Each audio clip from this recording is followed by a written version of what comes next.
Magandang araw mga bata. Ako nga pala si Binibining Ross Jane. Ako ngayon ang guro ninyo sa sining. Ngayon, bago tayo dumako sa ating aralin, ay sasayaw at kakanta muna tayo. Gusto ninyo ba yun mga bata?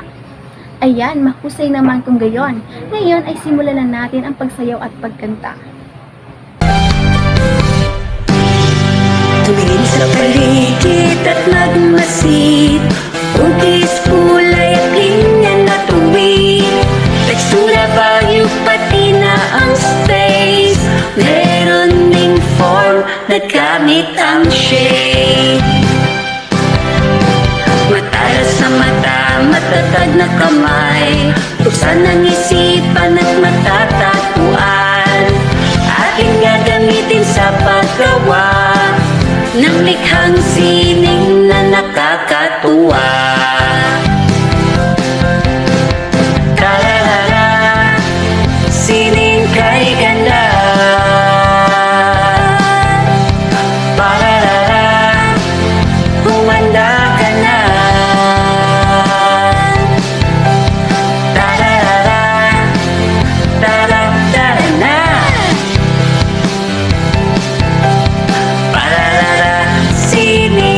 Makulay na. Ayan, tapos na tayong kumanta at sumayaw mga bata. Nagustuhan nyo ba ang ating ginawa? Mahusay naman kung gayon. Ngayon ay dadako na tayo sa ating palaro. Ang ating palaro ay tinatawag na jumble words. Ito ay huhulaan nyo lang kung ano ang salitang ipapakita sa inyo ni teacher. At magtatawag ako ng pangalan kung sino ang sasagot sa ipapakita kong mga salita. Naintindihan ba mga bata? Ayan, simulan na natin.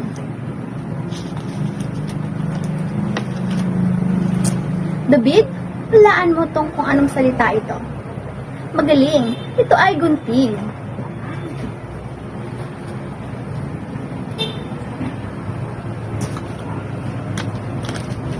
Sunod, shine, hulaan mo kung anong salita ito. Magaling, ito ay paper bags.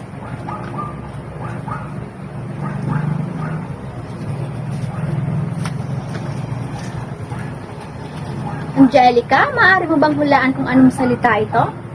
Magaling, ito ay colored paper. Roy, anong salita ito? Magaling, ito ay barbecue stick.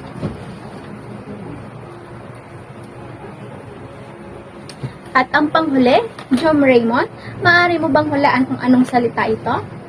Magaling, ito ay sinulid.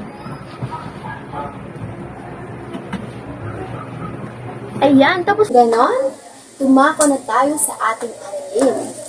Ang ating aralin ay may kinalaman sa sining. Ngayong araw, pag-aaralan natin ang isang uri ng sining na gawa sa paper beds. So, gusto nyo bang matuto kung paano gumawa ng paper beds at kung ano ang paper beds? So, ano nga ba ang paper beds? Sinong gustong sumagot? Angela? Galing. Sino pa? Itaas lang ang kanang kamay kung sino ang gustong sumagot. Oh, Angelo. Ano ito? Yan, magaling. Tama ang inyong lahat ng kasagutan.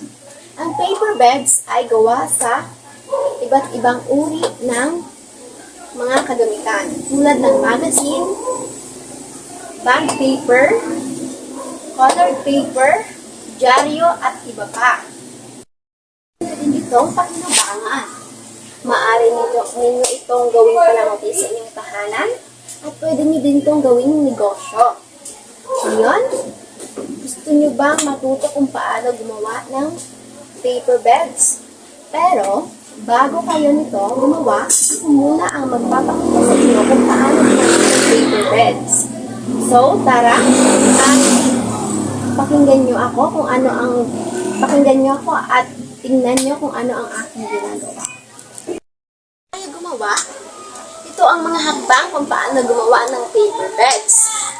Tara, samahan nyo ako sa paggawa ng paper beds. Ayan mga bata, ito yung mga gagamitin natin sa paggawa ng paper beds. Kailangan natin ng colored paper, lapis, gunting, panukat, sinulid, pandikit, at barbecue stick. Ngayon, ang unang hakbang natin ay kailangan natin ng colored paper. Ang pangalawang hakbang natin ay kailangan natin ng lapis at ruler. Dahil susukatin natin ng tigi 1 sentimetro itong colored paper. Ayan. At lalagyan natin ng tanda.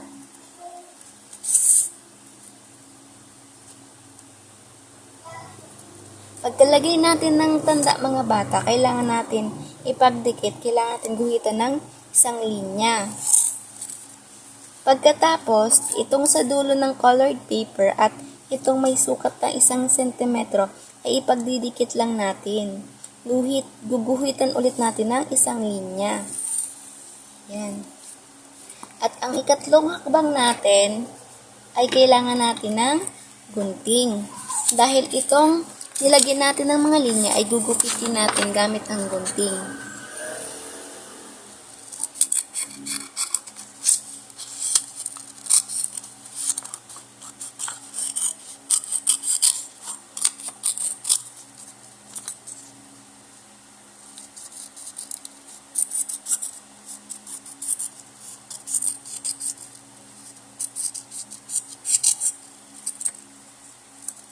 Ayan, pagkagupit natin, ang ikaapat na hakbang natin ay kailangan natin ng pandikit.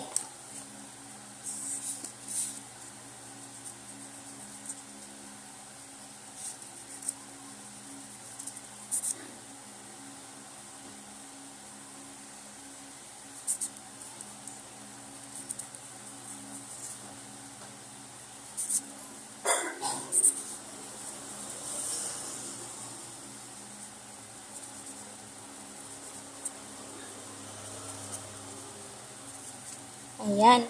At ang ikalimang hakbang natin ay kailangan natin ng barbecue stick. Itong barbecue stick ay iikot natin to dito sa ginupit natin kanina.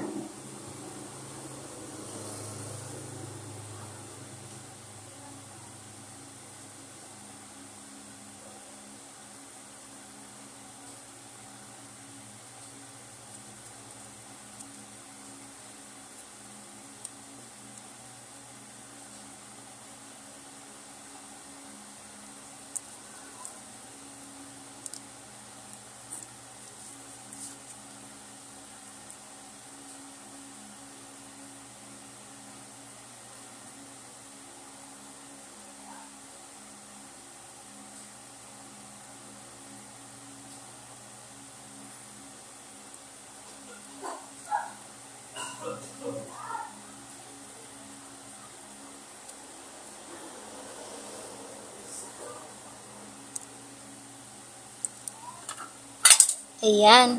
Ngayon, may nabuo na tayong paper beds. Ngayon, ang kailangan naman natin ay sinulid. Ayan. Dahil, tutuhugin natin tong ginawa nating paper beds.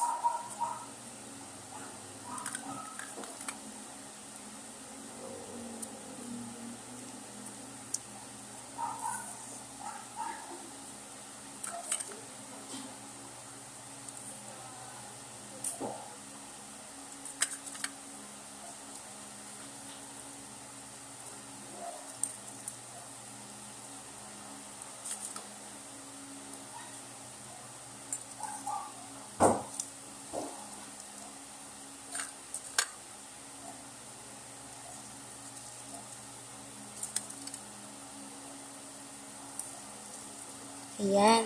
At pagkatapos ay ibubuhol natin ito.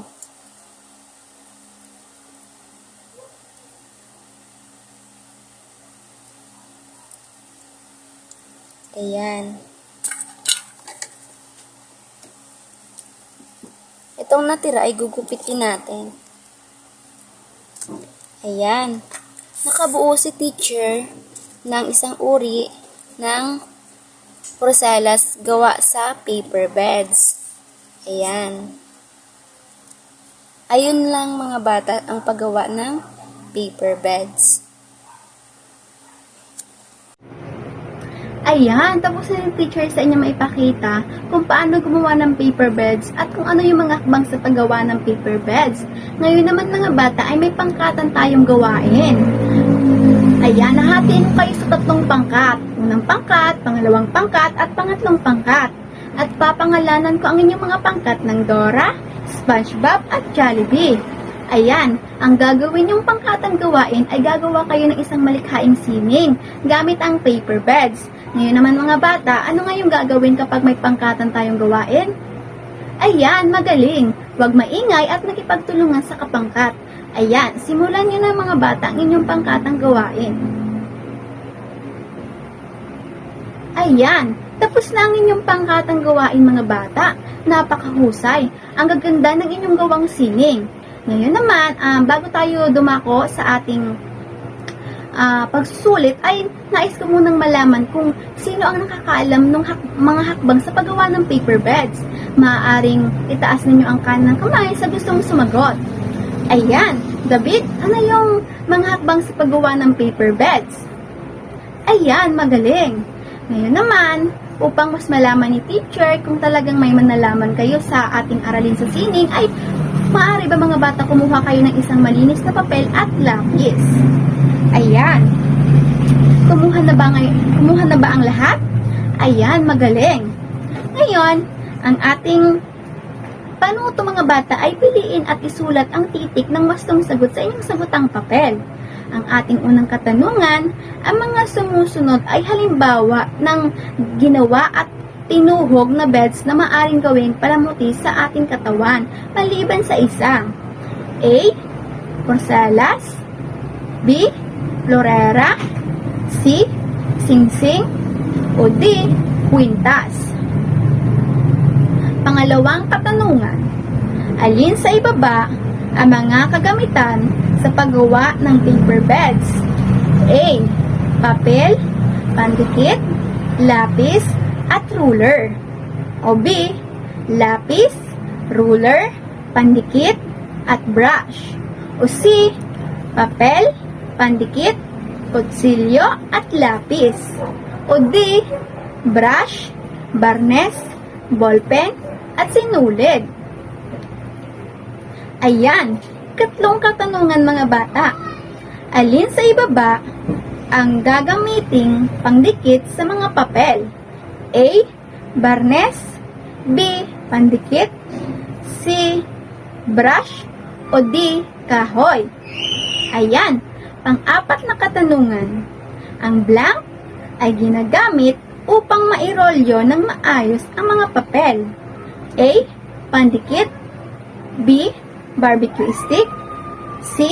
Brush. O D. Barnes. Ayan, 5 katanungan. Ang pagbilog o pagrolyo ng maliit na papel upang makalikha ng beds ay nangangailangan ng A. Sipag at tiyaga. B. Bait at sipag. C. Talino at kasanayan. O D. Wala sa nabanggit. Ayan, tapos na ba mga bata? Ayan, mahusay naman. Ngayon ay ipasa ninyo na ang inyong mga papel sa unahan at ibigay kay teacher dahil si teacher na ang mag-check niyan. Ayan, akin na. Ayan, pagkatapos mga bata ay kunin nyo ang inyong kwaderno dahil may takdang aralin si teacher. Ayan, ngayon mga bata ay ito ang ating takdang aralin. Isulat ninyo ito sa inyong kwaderno. Ayan, para may maisagot kayo kinabukasan sa inyong pagpasa. Ayun lamang po at maraming salamat.